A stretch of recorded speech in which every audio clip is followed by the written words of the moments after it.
Assalamualaikum warahmatullahi wabarakatuh. Alhamdulillah kita masih dipertemukan kembali dalam mata pelajaran bimbingan dan konseling. Untuk pertemuan kali ini kita akan membahas mengenai mengatasi bullying. Oleh karena itu, mari kita awali dengan membaca doa. Semoga setiap yang kita pelajari diberikan kemudahan untuk bisa memahami dan juga mengamalkan. Berdoa dipersilahkan.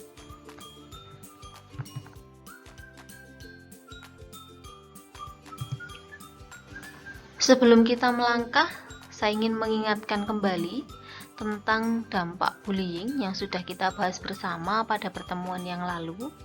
Di sana dinyatakan bahwa bullying memberikan dampak kepada 3 bagian, yaitu korban, pelaku, dan juga saksi. Oleh karena itu, pada pertemuan kali ini kita akan membahas lebih lanjut mengenai bagaimana cara mengatasi bullying dari 3 bagian ini, dari korbannya, pelakunya, dan juga saksinya.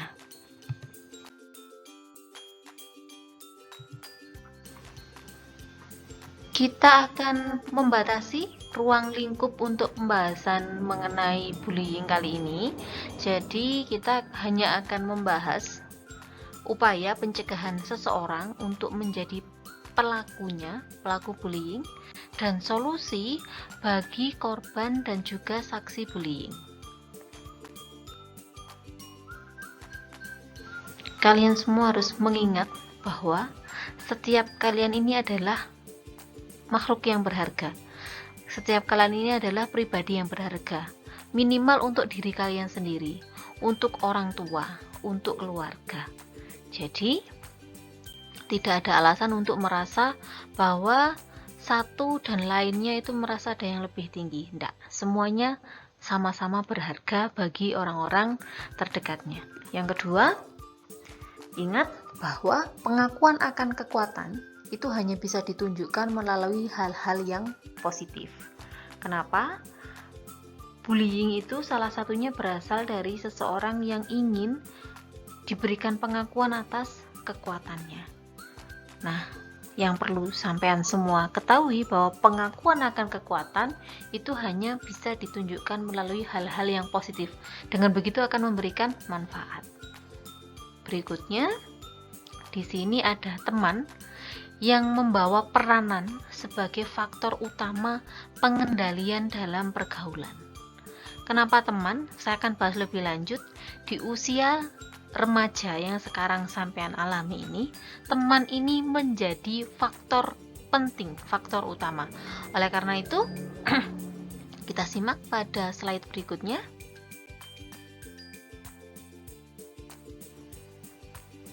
Yang sering terjadi sehingga bullying berkelanjutan ada beberapa hal. Yang pertama adalah sikap diam dari korbannya. Kebanyakan para korban bullying itu merasa takut untuk menceritakan. Jadi tidak ada yang tahu bahwa dia ini menjadi seorang korban. Akibatnya, bully berikutnya akan tetap berlanjut, bahkan mungkin lebih parah. Yang kedua adalah dukungan lingkungan. Mungkin ada beberapa anak yang kurang beruntung karena tempat tinggalnya berdekatan dengan lingkungan yang kurang nyaman, sehingga anak-anak yang mohon maaf mungkin kurang memiliki keberanian, tidak bisa menghindar dan lain sebagainya, itu juga akan terus-menerus menjadi korban bullying. Yang selanjutnya adalah adanya dendam. Dendam ini sudut pandangnya semacam ini. Seseorang yang mengalami bullying tidak bisa membalas, tidak berkesempatan untuk menyatakan kepada orang lain, dia akan memiliki dendam. Dan hati-hati, itu akan berpotensi untuk membuat dia suatu saat akan melakukan hal yang sama ketika memiliki kesempatan. Berikutnya, yang menjadikan bullying itu berkelanjutan adalah penanganan yang belum tuntas. Ini harus diakui bersama bahwa terkadang beberapa penanganan terhadap bullying itu hanya bersikap sementara, sifatnya hanya untuk keadaan saat itu saja, sedangkan akar dari permasalahannya belum diselesaikan. Nah, mungkin 4 hal ini dulu yang kita pelajari yang akan Hamen ketahui sebagai bentuk-bentuk yang membuat bullying itu berkelanjutan.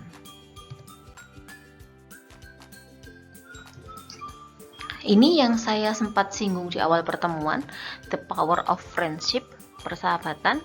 Pada usia remaja merupakan fase di mana figur yang paling dipentingkan adalah teman. Jadi, itu kenapa sebabnya saya harus selektif dalam memilih teman.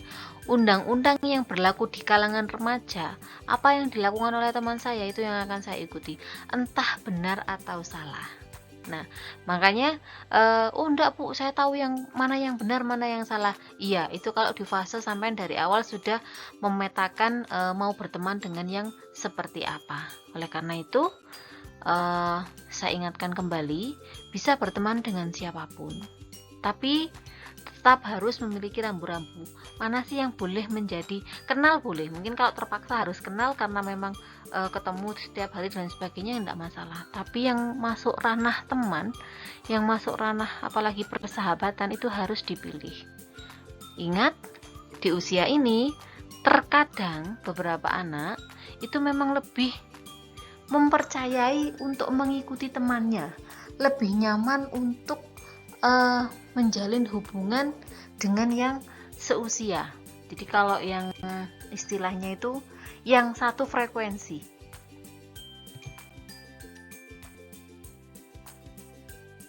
Kita kembali ke pokok pembahasan mengenai pencegahan bullying. Pencegahan bullying berulang pada korban bisa dilakukan. Yang pertama adalah si korban ini harus berani untuk menyampaikan kepada orang lain. Ketika tidak menyampaikan kepada orang lain, kita juga akan kesulitan untuk memberikan pertolongan. Yang kedua, dia harus mencari pertolongan untuk penyembuhan. Ada dua hal yang terjadi.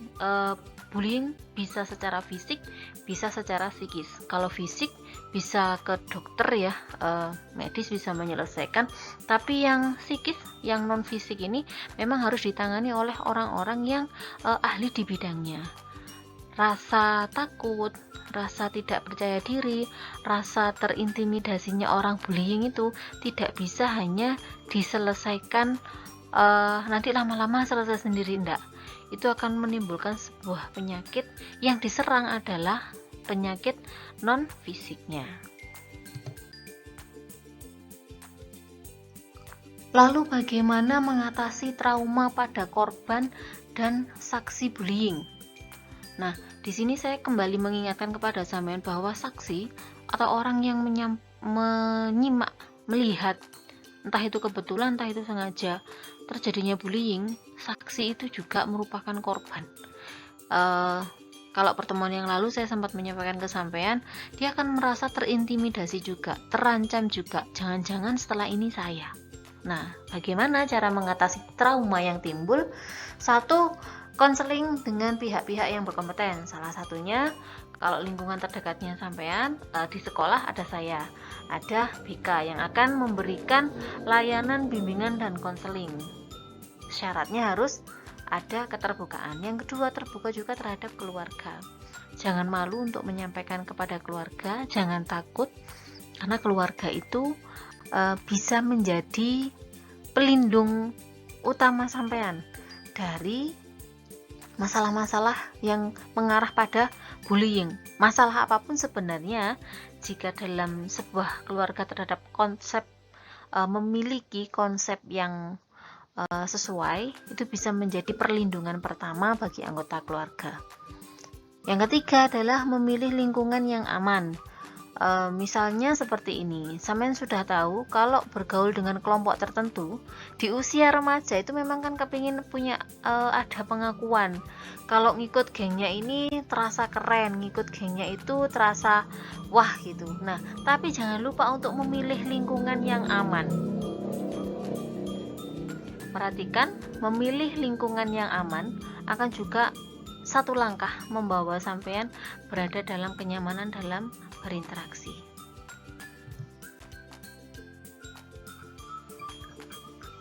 Lalu bagaimana dengan pelaku bullying? Pelaku bullying ini juga seseorang yang harus ditolong. Jadi apapun yang sudah dia lakukan, dia dalam keadaan orang yang butuh untuk ditolong. Cuman memang ada ini kasus-kasus tertentu penolongnya atau yang akan memberikan penanganan memang disesuaikan dengan satu usia. Untuk anak-anak ya, anak-anak pelaku bullying juga harus tetap diproses. Anak-anak nanti itu ada pembinaan, ada edukasi dan lain sebagainya. Demikian juga dengan remaja. Nah, ketika sudah dewasa seperti apa? Ketika bisa diproses secara hukum, otomatis sudah ranahnya sudah berbeda. Oleh karena itu, penanganan terhadap pelaku bullying itu akan memperhatikan usia. Jangan dikira karena anak-anak tidak ada penanganan, ada. Untuk anak-anak ada, remaja ada, dewasa juga ada.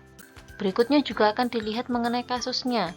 Kasus ringankah, sedang, atau sudah berat mengarah ke kriminal. Berikutnya, penanganan ini juga akan melihat latar belakang, motif kenapa dia melakukan bullying, karena di sanalah titik awal bullying itu berasal. Kalau motifnya berasal dari diri pelaku itu sendiri, keinginan di dalam dirinya, penanganannya akan berbeda dengan ketika dia melakukan itu karena dulu-dulunya dia itu juga menjadi korban bullying. Nanti akan ada penyembuhan yang berbeda. Yang terakhir, pembinaan. Pembinaan ini diputuskan oleh lembaga-lembaga terkait. Ini yang harus sampean pahami. Untuk anak-anak dan remaja itu juga ada sendiri. Jadi pelaku-pelaku bullying yang sampean lihat masih pelajar atau bahkan mungkin masih SD dan lain sebagainya, itu ada lembaga-lembaga tersendiri yang akan menangani. Apalagi kalau sudah dewasa ya, otomatis bisa diberlakukan secara hukum yang berlaku.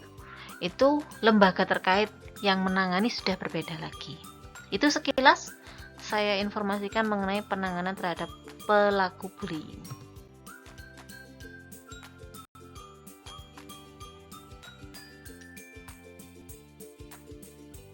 Nah, di sini kunci utamanya yang paling penting dari kesekian upaya-upaya yang tadi saya sampaikan adalah membangun kesadaran dalam memilih lingkungan pertemanan yang membawa pada arah positif.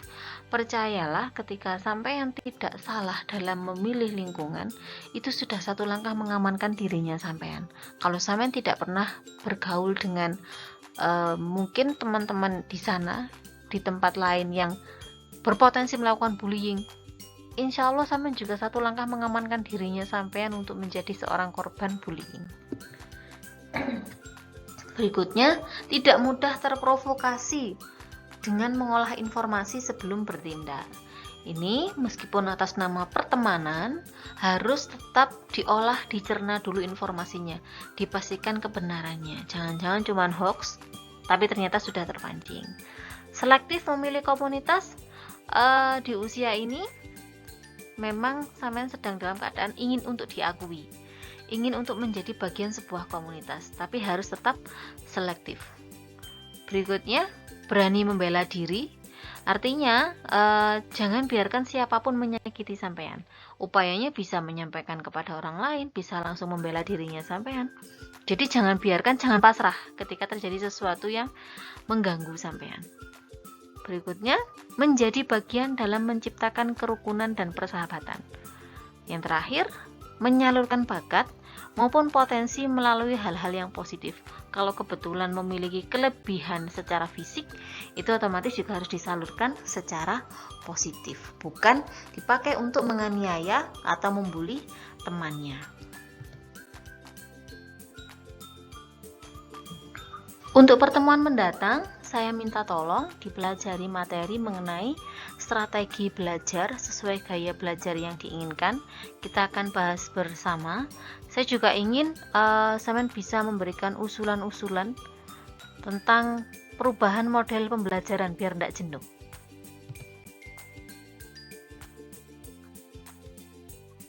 Alhamdulillah, kita sampai di penghujung pertemuan.